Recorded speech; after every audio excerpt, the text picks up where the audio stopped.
Hello everyone, welcome to Sanmarga classes.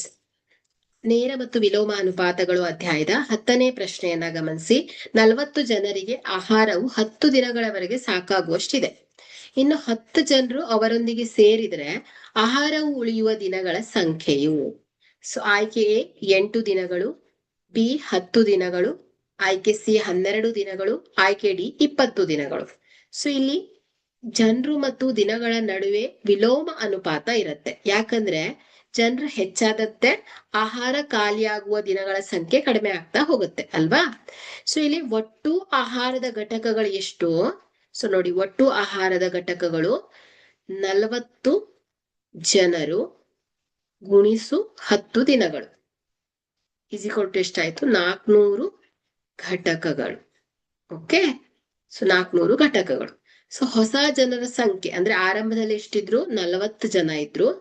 ಸೇರ್ಪಡೆ ಆದವರು 10 ಜನ. ಅಂದ್ರೆ ಟೋಟಲ್ ಎಷ್ಟಾಯ್ತು ಹೇಳಿ?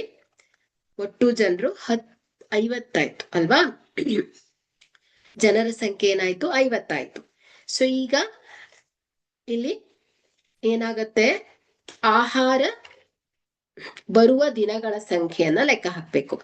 ಇಲ್ಲಿ ಆಹಾರ ಬರುವ ದಿನಗಳ ಸಂಖ್ಯೆ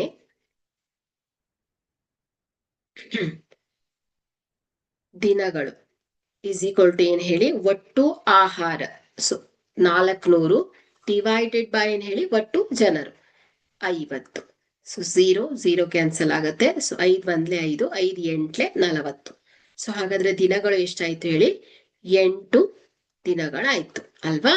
ಹಾಗಾದ್ರೆ ಇಲ್ಲಿ ಇನ್ನು 10 ಜನರು ಅವರೊಂದಿಗೆ ಸೇರಿದ್ರೆ ಆಹಾರ ಉಳಿಯುವ ದಿನಗಳ ಸಂಖ್ಯೆ ಎಷ್ಟಾಯ್ತು ಹೇಳಿ? 8 ಡೇಸ್ ಆಯ್ತು. 40 ಜನರಿಗೆ ಆಹಾರವು 10 ದಿನಗಳವರೆಗೆ ಸಾಕಾಗೋಷ್ಟಿತ್ತು.